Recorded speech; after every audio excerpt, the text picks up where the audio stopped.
मगर सभापति महोदय, ये अल्पसंख्यकों की बात करने वाले जब अल्पसंख्यक की बात आती तराजू पे तौलते हैं, किसका वेट ज्यादा है, किसकी धमक ज्यादा है, किसकी खनक ज्यादा है, फिर तय करते हैं कि माइनॉरिटी के साथ आना है, किस माइनॉरिटी के साथ नहीं आना है। और मैं एक और बात कहना चाहता हूं, तमिलनाडु के तिरुचि मंदिर की बात आई, यमुनानगर में गुरुद्वारे की बात आई, केरल में क्रिश्चियन कम्युनिटी की जमीन की बात आई। बहुत सारे लोग प्लेसेस ऑफ वर्शिप के एक्ट की बात करते हैं, तो as per places of worship act Tamil Nadu का मंदिर का तो स्टेटस नहीं चेंज हो सकता भाई। 15 अगस्त 47 के बाद किसी प्लेस ऑफ वर्शिप का स्टेटस नहीं चेंज हो सकता, तो वक्फ बोर्ड को क्लेम फॉरफिट कर देना चाहिए, because it is in contrast to the places of worship act. परंतु अब सुनिए, यही गुरुद्वारे के बारे में भी होना चाहिए। मगर सभापति महोदय, चाहे वक्फ बोर्ड का एक्ट हो, चाहे प्लेसेस ऑफ वर्शिप एक्ट हो, एक ही को फायदा होना है, जिसे कहावत में कहते हैं खरबूजा छुरी पर गिरे या छुरी खरबूजे पे गिरे, आखिर में कटना भगवे रंग के खरबूजे को ही होता है।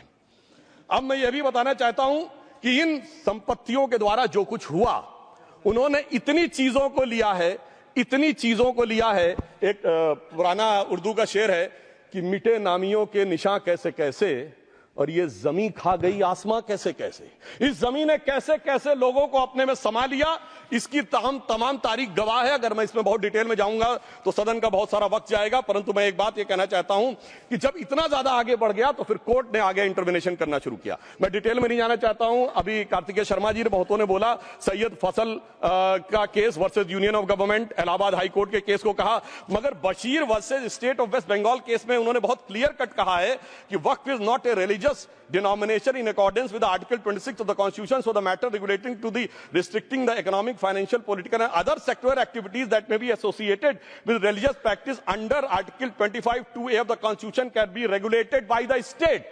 तो मुझे लगता है अब इसके बाद कोई किंतु परंतु का स्कोप नहीं रह जाना चाहिए। परंतु उसके बाद भी सभापति महोदय, जो कानून को न माने, जो कहे संविधान को नहीं मानेंगे, और जो ये कहे कि साहब अदालत के आदेश को भी नहीं मानेंगे, तो फिर इसका मतलब उसके मन में तो एक ऐसी बादशाही आ गई है। इसके लिए मुझे सभापति महोदय, वो पुरानी वाली फिल्म अगर लोगों को याद हो तो मुगले आजम का वो सीन याद आता है कि जब अकबर ने अनारकली को कैद कर लिया तो सलीम कहता है जब्त मैं करूं जिसकी की जमीन वीरान हो गई है, जब्त वो न करे जिनके सिर्फ शौक के बाद चाहत को ठेस पहुंची है। ये जिल्ले इलाही की बादशाही नहीं बल्कि खुदाई है। मैं कहना चाहता हूं, जो संविधान को न माने, कानून का न माने, इसका मतलब वो अपनी खुदाई में जी रहा है। तो ये वो लोग हैं। और वैसे मैं सभापति महोदय, खुदाई से आजकल बहुत से लोगों को डर लगता है, क्योंकि जहां जहां खुदा है वहां वहां भगवान है, जहां जहां खुदा है वहां वहां भगवान है। बाकी आप सब बहुत बुद्धिमान हैं। अब मैं ये भी बात कहना चाहता हूं, और वैसे आखिर में उस अनारकली को कैद से छुड़ाने के लिए सलीम का एक हिंदू साथी दुर्जन सिंह ही आया था। मैं कह सकता हूं कि वक्फ की इस मुकद्दस जमीन को अगर कैद करके रखा है तो उन चंद लोगों ने, जिनके दिमाग आज भी उन चीजों में भरे हुए हैं कि कोई समझता हम तो किसी जमाने में हुक्मरान वक्त थे, कोई कहता हुजूर नवाब थे, कोई कहता बादशाह आलमगीर थे, कोई कहता है बादशाह गाजी जिंदा पीर थे।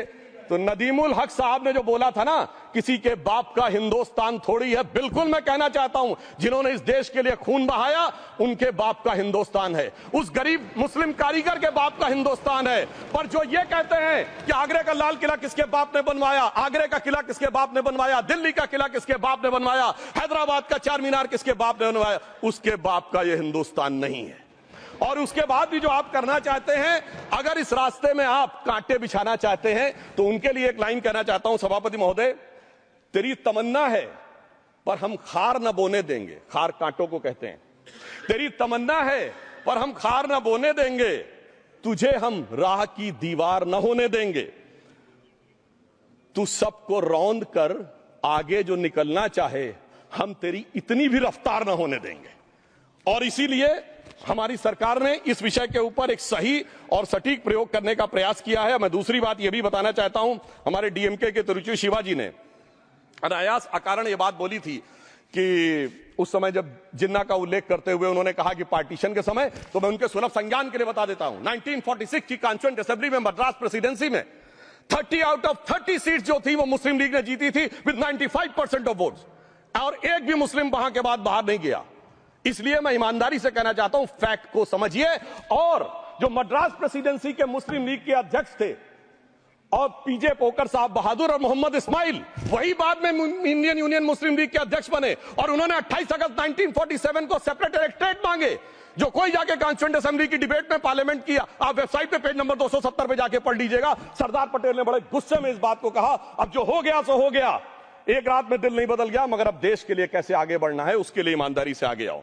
और खैर मैं अंबेडकर जी और पटेल जी के बहुत सारे वो कोट कर सकता हूं, सारी बातों को छोड़िए, मगर अफसोस की बात यह है सर कि अभी मनोज झा जी ने बोला था हम में से कोई शक है, कोई हूण है और ये करिए। अरे भैया जमाने चले गए, अब जेनेटिक सीक्वेंसिंग का जमाना आ गया है और जेनेटिक सीक्वेंसिंग ने क्या प्रूव किया है। दुनिया के सबसे बड़े मुस्लिम देश इंडोनेशिया के राष्ट्रपति आए थे और राष्ट्रपति भवन में उन्होंने डिनर के दौरान कहा कि few weeks back I got my genetic sequencing done and I was told that I am an Indian GDN.